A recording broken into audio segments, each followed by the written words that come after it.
अरबपति सऊदी शेख ने अपनी बेटी की शादी एक पाकिस्तानी टैक्सी ड्राइवर से कर दी। अस्सलाम वालेकुम, कैसे हैं आप लोग। मैं हूं आपके साथ अदनान और आज मैं आपसे जो कहानी शेयर करने जा रहा हूं ये पाकिस्तानी अकरम की है। अकरम एक गांव में रहता था। मैट्रिक का इम्तिहान पास किया तो उसके सर पे एक जुनून सवार था कि वो फौज में भर्ती होगा। एक दिन शहर से गांव की तरफ आ रहा था तो एक एक्सीडेंट हुआ और एक्सीडेंट में उसका जो दायां पांव था, वो टांग थी घुटने से नीचे, वहां से टूट गई। अब टांग टूटी, रॉड डला और उसके बाद वो चलने फिरने के काबिल तो हो गया, लेकिन जो उसका जुनून था, शौक था कि फौजी बनना है, वो ना बन सका। वो फौज के इंटरव्यू के लिए गया तो रिजेक्ट हो गया। अब उसके लिए यही था कि कुछ अच्छा काम करूं ताकि जिंदगी अच्छी गुजरे। तो उसके बहुत से रिश्तेदार जो थे वो सऊदी अरब में काम कर रहे थे। उन्होंने उसे कहा कि तुम सऊदी अरब आ जाओ। तो अकरम ने सऊदी अरब के लिए विजिट वीजे का बंदोबस्त किया और सऊदीया पहुंच गया। अब वहां पहुंचा तो छोटी मोटी मजदूरी की, छुप छुपा के कुछ पैसे जमा किया और उसके साथ ही टैक्सी ड्राइवर के लिए इंटरव्यू दे दिया। कुछ महीने गुजरे, क्लासें ली। उसके बाद जब उसका रिजल्ट आया इंटरव्यू देने के बाद, तो वो पास हो गया, उसे लाइसेंस मिल गया। अब उसने गाड़ी चलानी शुरू कर दी। उसके एक रिश्तेदार ने उसे पार्टनरशिप के ऊपर एक अच्छी टैक्सी लेके दी ताकि कस्टमर ज्यादा आए। जितनी अच्छी खूबसूरत टैक्सी होगी, नई होगी, उतने ज्यादा ग्राहक आते। अब वो एक इलाके से दूसरे इलाके की तरफ टैक्सी पर मुसाफिरों को ले जाता और वहां से मुसाफिरों को दूसरी तरफ ले आता। और उसी तरफ उसका एक कजन भी रहता था जो वहां पर काम करता था, और कई बार वो वहां जाता और उसके पास जाकर रात भी रहता। थकावट भी उतर जाती है और उससे अगले दिन वो वापस आ जाता। एक दिन वो टैक्सी स्टैंड पे खड़ा है और एक सऊदी शेख जो है उसकी तरफ चलते हुए आ रहा है।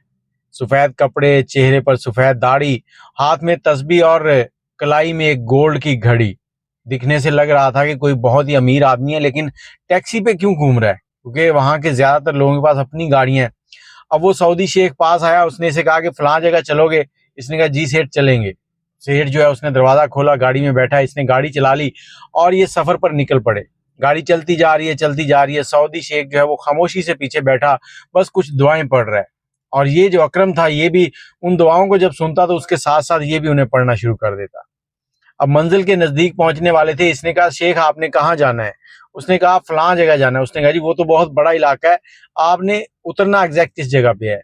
तो शेख ने कहा कि तुम फलां रास्ते से गाड़ी जो है उसको ले लो, ताकि जैसी वो जगह आएगी मैं तुम्हें बता दूंगा।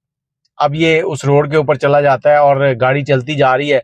जब मंजिल नजदीक आने वाली थी तो शेख ने एकदम से खामोशी तोड़ी और कहा कि ये 3,000 रियाल है, तुमने वापस कब जाना है। इसने कहा कि मैं चंद दिन वहां पर रुकूंगा, उसके बाद वापस आऊंगा। तो शेख ने कहा कि जब तुम वापस जाओ तो मुझे यहाँ से लेते जाना। इसने शेख को उतारा और उसके बाद ये खुश बहुत था, क्योंकि आगे कजन की कॉल आ रही थी बार बार कि तुम मुझे मेरे पास आ जाओ जल्दी से, खाने पे तुम्हारा इंतजार कर रहा हूँ। अब इसने उसको उतार कर गाड़ी आगे ली और अपने कजन के पास पहुंच गया। पैसे इसने पकड़ लिए थे, लेकिन एक गलती हो गई। ना तो शेख का नंबर लिया, ना एड्रेस पूछा, बस जहां पर उसको उतारा था वहीं पे उतारने के बाद ये आगे निकल गया। अब शाम हुई तो ये परेशान है कि उसने वापस कब जाना है। मैंने तो पैसे ले लिए, अब पैसे ले लिए, वापस जाने का पता नहीं है। और अगले दिन इसने अपने कजन को साथ लिया, उसको सारा माजरा बताया था। एक तो उसने कहा कि चलो ठीक है, अगर वो कल हम जाएंगे ढूंढेंगे, अगर वो मिल गया तो ठीक है, नहीं तो हम तुम वापस चले जाना। और अगले दिन ये सारा दिन उस शेख को वहां पर ढूंढते हैं, पूछते हैं लोगों से, लेकिन कोई पता नहीं चलता। इतना बड़ा इलाका है, कहाँ गया कहाँ नहीं गया, और वापस आ जाते हैं। उससे अगले दिन फिर ये ऐसे ही जाता है, सारा दिन ढूंढता रहता है। दोपहर होती है तो इसको नींद सी आ रही होती है, तो एक साइड में ये गाड़ी लगाता है और गाड़ी लगाकर वहां पर बैठता है। और जैसे ही बैठता है इसको नींद आ जाती है, आंखें बंद हो जाती हैं। कुछ टाइम के बाद जब आंखें खुलती हैं तो क्या देखता है कि इसकी गाड़ी को पुलिस वालों ने घेरा हुआ है। अब ये गेट खोलता है, पुलिस एहलकार इसके पास आता है और आकर पूछता है कि गाड़ी के कागज दिखाओ। गाड़ी के कागज दिखाता है, डॉक्यूमेंट सारे क्लियर हैं, लाइसेंस क्लियर है, हर चीज क्लियर है। तो वो कहते हैं कि यहाँ क्यों खड़े हो। तो इसने सारा माजरा उनको बताया। उन्होंने कहा कि तुमने यहाँ नहीं खड़े होना, अगर तुमने उसे ढूंढना है तो ऐसे करो कि टैक्सी स्टैंड पर चले जाओ, यहाँ गाड़ी खड़ी करना मना है। हम तुम्हें जुर्माना नहीं कर रहे, लेकिन तुम यहाँ से चले जाओ। अब ये बोझल से कदमों के साथ गाड़ी स्टार्ट करता है और टैक्सी स्टैंड की तरफ निकल जाता है। टैक्सी स्टैंड के ऊपर दूसरा दिन भी पूरा गुजर गया। अब तीसरे दिन ये वहां जाकर खड़ा हो जाता है टैक्सी स्टैंड पर कि हो सकता है शेख वहां पर आए। अब ये वहां पर सुबह से शाम तक खड़ा है। शाम के 5 बजे तो इसने देखा कि वही शेख चलता हुआ आ रहा है और वो गाड़ी की तरफ आया। उसने आकर गाड़ी का दरवाजा खोला और गाड़ी में बैठ गया। जैसे ही गाड़ी में बैठा तो इसने गाड़ी को स्टार्ट किया और उससे पूछा सेठ किधर जाना है। उसने कहा जहां से आए थे वहीं जाना है। इसने गाड़ी स्टार्ट की और निकल पड़े। अब शेख जो था उसका लहजा रवैया कुछ मुख्तलिफ था। अब शेख इससे बातें कर रहा था। बातें करते करते इसने पूछा, शेख आप इधर किसके पास आए थे? मैं तो 3 दिन से आपको ढूंढ रहा था, मुझे आपका पता ही नहीं था। तो उसने कहा, मैं इधर आया था, मेरा बेटा इधर एक हॉस्पिटल में है। जब हम चंद दिन पहले यहाँ से सफर कर रहे थे, मैं, मेरी बेगम और मेरा बेटा, तो हमारा एक्सीडेंट हो गया था। जैसे ही हमारा एक्सीडेंट हुआ, मेरी बेगम जो है वो, उसकी डेथ हो गई। मेरा बेटा जो है, उसकी रीढ़ की हड्डी जो है वो उसमें मसला आ गया और वो चल फिर नहीं सकता था। फिर मैंने अल्लाह का दिया सब कुछ है, तो मैंने दूसरे मुल्कों से कुछ डॉक्टरों को बुलाया, उसका इलाज चल रहा है। इस वक्त वो काफी हद तक बेहतर है, लेकिन उसको हम सफर नहीं करवा सकते, इसलिए मैं उससे मिलने आता हूँ। अब इसने कहा ठीक हो गया, अल्लाह ताला उसको सेहत दे। इनके दरमियान बातचीत होती रही। मंजिल पे पहुंचे। जैसे ही मंजिल पे पहुंचे तो सेठ ने उतरने से पहले इसको 5,000 रुपए वहां के सऊदीया के जो हैं वो दिए। अब इसने कहा, सेठ मैं किराया आपसे पहले ही ले चुका हूँ, ये मुझे नहीं चाहिए, आपने पहले किराया मुझे दे दिया है। तो शेख कहता कि देखो बेटा, तुम मेरे बेटे जैसे हो, तुमने 3 दिन मेरा इंतजार किया, तुम जाने को जा भी सकते थे, लेकिन तुमने 3 दिन इंतजार किया, ये तुम्हारा इनाम है। अब उसने पैसे दिए इसको, जबरदस्ती इसने ले लिए उसके बाद, और उसने, शेख ने अपना नंबर इसको दिया और इसका नंबर ले लिया। दोनों ने नंबर का तबादला कर लिया। अब शेख ने जिस दिन अपने बेटे के पास जाना होता है, इसे कॉल करता है एक दिन पहले कि सुबह जाना है, तुम आ जाना। ये उसको ले जाता। दोनों के दरमियान अच्छी दुआ सलाम हो गई। तकरीबन 1 साल तक ऐसे ही चलता रहा। उसके बाद शेख का जो बेटा है वो ठीक हो गया, कुछ बेहतर हुआ, और उसको इन्होंने अपने शहर में मुंतकिल कर लिया। अब शेख जो है, इससे कभी घर के कुछ सामान वगैरह मंगवा लेता, और ये सारे मामला चल रहे थे। इस शेख की एक फैक्ट्री थी जो कि बहुत अच्छी चल रही थी, और लेकिन उसमें काम को संभालने वाला कोई शख्स नहीं था। शेख ने इसे कहा कि तुम्हें मैं नौकरी पे रख रहा हूँ। अब ये मैट्रिक पास था। जैसे ही इसको बुलाया ऑफिस में, ये गया, इसको एग्रीमेंट जो है वो साइन करने को दिया गया, तो ये हैरान रह गया कि एग्रीमेंट के ऊपर लिखा हुआ था कि इसकी 20,000 रुपये तनख्वाह है, रियाल। और जबकि या वहां पर जो ज्यादा से ज्यादा तनख्वाह थी वो 1,000-1,200 रियाल मिलती थी।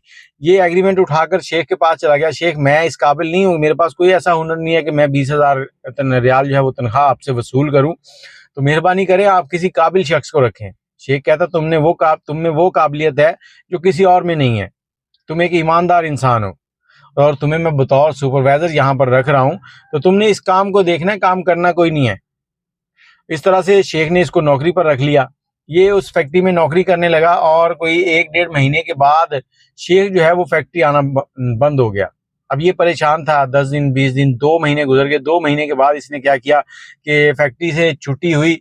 अब ये शेख के घर चला गया। शेख के घर गया, इसने जाकर शेख के मालूमात ली, तो उन्होंने अंदर बुलाया।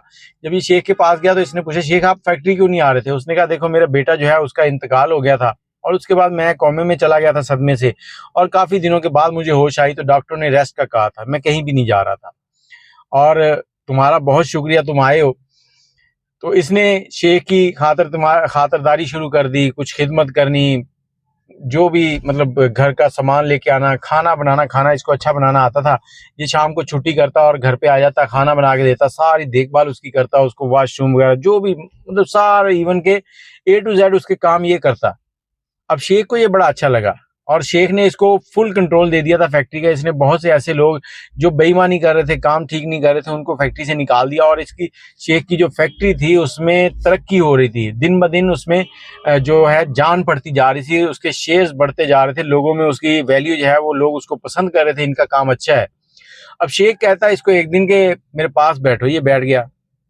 शेख ने कहा कि मैंने तुमने एक चीज अपने बारे में नहीं बताई। इसने कहा क्या? शेख ने कहा कि मेरी एक बेटी है जो अमेरिका से पढ़ के आई है, और वो डॉक्टर है, वो कल पहुंच जाएगी यहाँ, और मैं तुमसे एक बात करना चाहता हूँ, क्या तुम मेरी बेटी से शादी करोगे?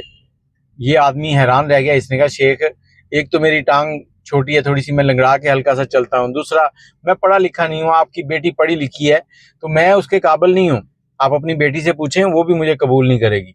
शेख ने कहा ठीक है। तो उसकी बेटी आ गई। बेटी से जब उसने सारी बात बताई, उसके बाद उसने बेटी से पूछा, क्या तुम इससे शादी करना चाहोगी? तो बेटी ने कहा, देखें मेरे बाप ने मुझे सारी जिंदगी पाला, मेरी हिफाजत की, मेरी खैर खाई सोची है, और मेरा बाप मेरे बारे में कैसे गलत सोच सकता है, तो मुझे कबूल है। इस तरह से इस पाकिस्तानी की शादी जो है उस अरबी शेख की लड़की से हो गई। और शादी होने के बाद ये शेख के पास गया। इसने कहा, शेख साहब आपने मुझ में क्या ऐसा देखा जो अपनी बेटी मुझे देने के लिए राजी हो गए? जबकि अरबी जो है वो पाकिस्तानियों के साथ इस तरह से रिश्तेदारी नहीं करते। तो अरबी शेख कहता कि मैंने तुम्हें हर जगह आजमाया। पहला दिन जब तुम्हें 3000 रियाल दिए थे और तुमने ईमानदारी के साथ मेरा 3 दिन इंतजार किया, तुम्हारी जगह उसी दिन मेरे दिल में बन गई थी। उसके बाद मैंने बहुत बार तुम्हें आजमाया है, तुम्हें शायद नहीं पता, लेकिन तुम हर आजमाइश में पूरे उतरे हो और इसलिए मैं तुम्हारी शादी अपनी बेटी से कर रहा हूँ। और ये एक छोटा सा वाकया जो सऊदीया में पेश आया था, जो आपके साथ शेयर किया है।